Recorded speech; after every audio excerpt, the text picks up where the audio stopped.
ntabwo wabayeho ku mpanuka kandi nta nubwo wigeze ubaho kubw'ingorane, ahubwo wabayeho kubw'umugambi w'Imana. Ikaze mu ndirimbo y'umunsi.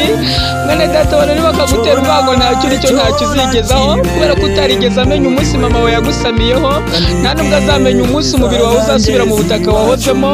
Nicyo cyatumye Dawidi avuga ngo kuko ari wowe Mana waremye ingingo zanjye, ngo wanteranije mu nda ya mama. Arangije avuga ngo ndagushimira yuko naremwe uburyo buteye ubwoba ndetse butangaje. Nawe waremye uburyo buteye ubwoba kandi butangaje bizwi n'Imana yagupfiriye. Wowe ite kuko Imana ishaka kuba cyo, Imana iguha umugisha kandi kugirire neza. Amen. Nawe utaramenya amateka yawe, burya yarayahinduye nushaka ubyemere. Nubwo kubigeraho bitari byoroshye, ariko yarabikoze ujye umushimira.